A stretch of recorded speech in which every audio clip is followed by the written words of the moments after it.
안녕하세요. 오늘은 요한계시록 22장 6절에서 12절 말씀 앞에 응답하는 삶이라는 제목으로 은혜를 나누고자 합니다. 지난 본문에서는 천국 생활을 보여주었습니다. 하나님이 준비하신 본향입니다. 아버지의 품이 있는 곳입니다. 그리고 영원한 행복의 나라입니다. 아직 가야 할 목적지라고 볼 수가 있습니다. 다만 사도 요한을 통해서 우리는 들었고 또 미리 읽었습니다. 천사는 사도 요한에게 말합니다. 6절에 또 그가 내게 말하기를 이 말은 신실하고 참된지라 주고 선지자들의 영의 하나님이 그의 종들에게 반드시 속히 되어질 일을 보이시려고 그의 천사를 보내셨도다. 어찌 보면은 요한계시록은 참 환타지 같고 참 너무 환상적인 그런 비현실적인 이야기인 것 같습니다. 그러나 천사는 강조합니다. 이 말은 신실하고 참되다. 히브리서 6장 18절에는 하나님은 거짓말 하실 수 없다라고 했습니다. 거짓말 하실 수 없는 하나님. 요한계시록은 드라마도 아니요 소설도 아니요 공상과학 소설도 아닙니다. 이솝우화도 동화책도 아닙니다. 이 말은 그대로 이루어질 것입니다. 이 말을 듣고 응답해야 합니다. 요한계시록은 누가 하신 말씀입니까? 주고 선지자들의 영의 하나님이, 말씀의 주체가 하나님이십니다. 하나님은 과거 구약 성경의 기록자인 선지자들에게 성령님을 통해서 정확무한 말씀을 주셨습니다. 그리고 그 예언은 그대로 성취되었습니다. 역사 속에서 현실로 나타났습니다. 이제 요한계시록도 그대로 될 것입니다. 무엇이 그대로 될 것입니까? 반드시 속히 되어질 일입니다. 그것이 무엇일까요? 예수 그리스도의 재림과 그에 따르는 종말의 사건들을 말합니다. 걸퍼전 때입니다. 미군 병사들이 쿠웨이트의 그 해변에 매설된 지뢰밭을 제거하기 위해서 수고하다가 지쳐버렸습니다. 그래서 미군은 큰 폭탄을 투하하기로 결정을 했습니다. 그리고 그 전에 이라크 진영에 삐라를 뿌립니다.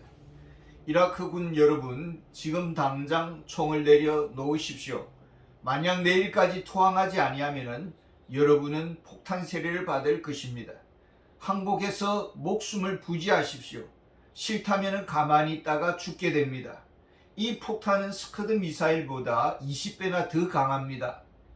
이 삐라를 본 이라크 군사들은 멘붕이 일어났습니다. 결국은 저는 투항했다라는 말이 있습니다.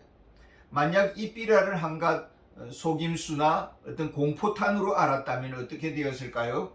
그 결과 아주 무서운 결과가 나타났을 것입니다.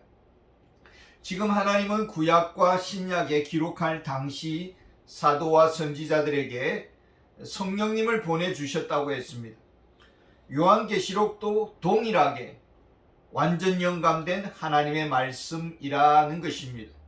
이 말씀은 진짜요, 실제요, 반드시 이루어질 하나님의 말씀입니다. 그러면 우리는 어떻게 응답해야 할까요? 7절에 보면은 보라 내가 속히 오리니 이 두루마리의 예언의 말씀을 지키는 자는 복이 있으리라 하더라. 사탄은 영혼의 도적입니다. 진리에 이르지 못하도록 방해할 것입니다. 재림의 이 진리를 정신병자들의 한갓 해퍼닝 정도로 취급할 것입니다. 로마 제국은 기독교 10대 박해가 있었습니다.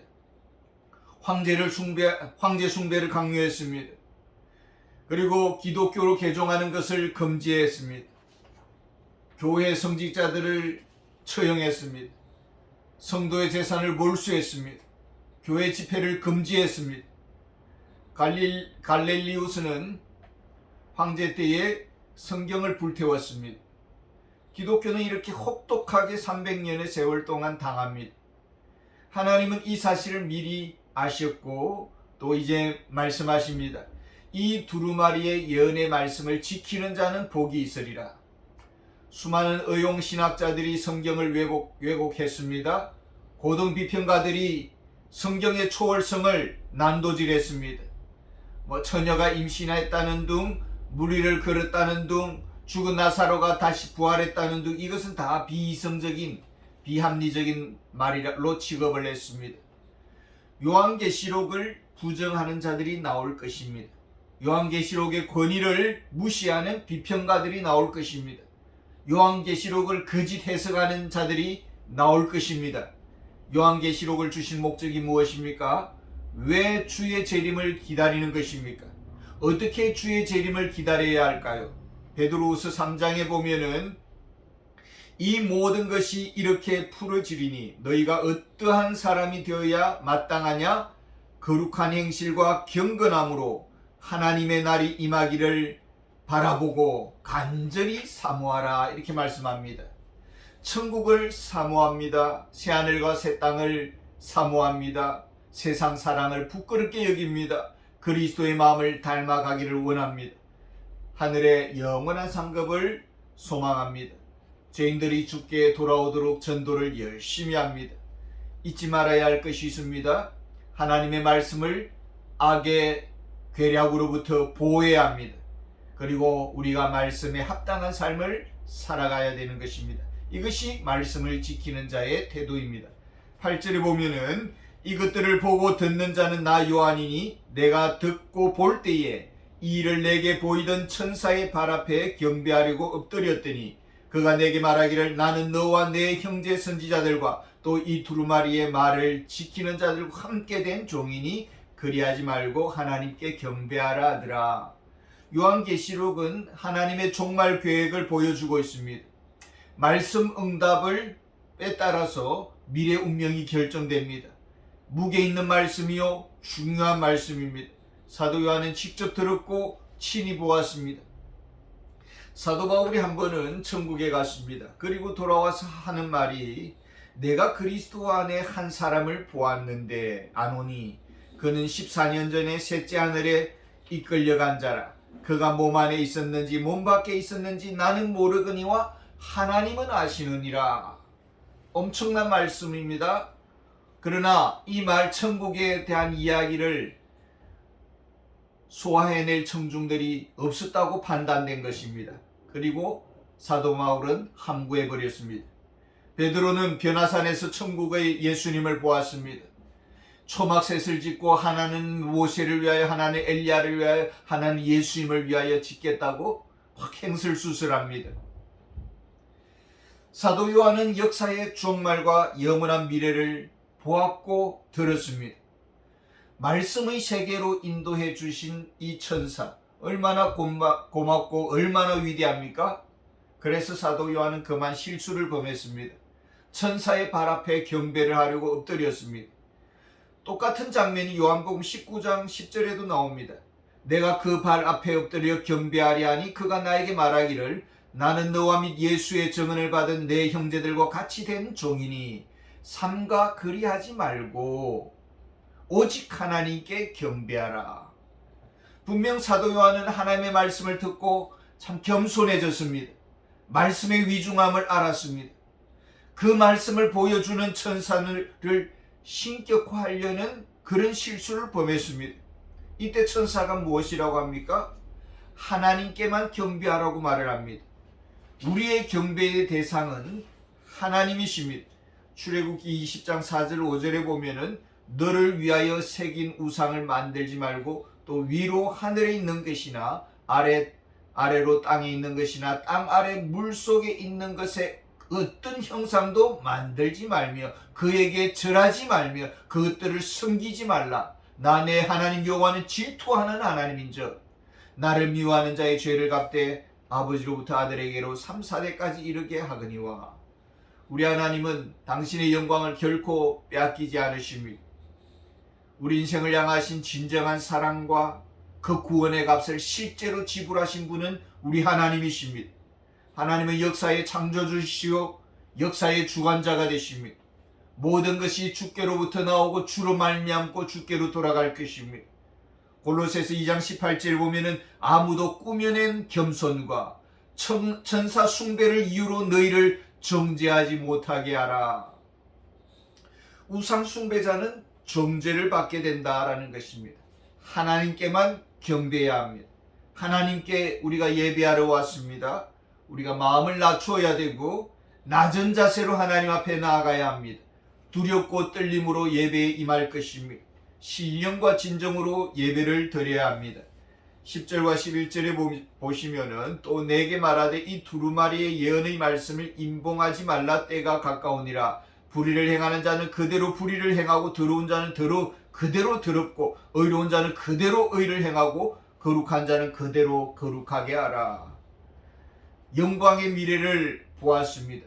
그리고 모두가 그 영광에 참여하기를 원합니다. 그런데 거짓 철학이 덫이 되고 거짓 사상이 방해물이 되고 거짓 신념이 발목을 잡고 땅의 종교를 우리는 내려놓아야 합니다. 그리고 하나님의 부르심 앞에 나아가야 합니다. 이 두루마리의 예언의 말씀을 임봉하지 말라. 요한계시록은 비밀 문서가 아닙니다. 우리가 말씀을 듣고 하나님께로 돌아와야 되고 돌이켜서 새로운 삶을 살아야 합니다. 사람들은 말합니다. 전도가 통하지 않는 시대입니다. 사람들은 너무나 바쁩니다. 마음을 다 닫아버렸습니다. 전도하면 욕합니다. 다른 믿는 구석이 있다고들 말합니다. 이유가 많고 참 부담스럽습니다. 요란하게 신앙생활하고 싶지 않습니다. 조용히 살다 가고 싶습니다. 하나님이 무엇이라고 말합니까? 때가 가까우니라. 다른 말로 할까요? 그냥 전도해라라는 것입니다.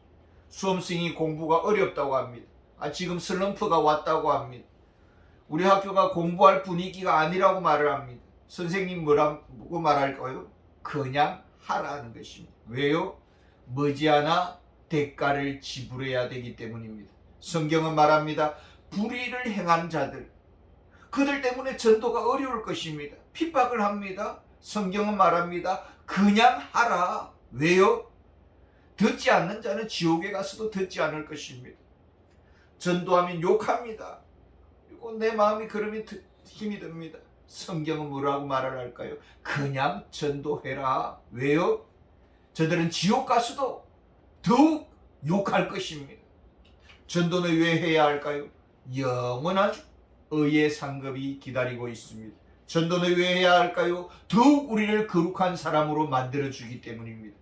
요한계시록은 회개하는 자에게는 마음을 녹여줄 것이고 회개하지 않는 자의 마음을 더욱 강팍하게 만들 것입니다. 전도는 그냥 해야 합니다. 방법을 몰라도 그냥 나가야 되는 것입니다. 12절에 보면 보라 내가 속히 오리니 내가 줄 상이 내게 있어 각 사람에게 그가 행한 대로 갚아주리라.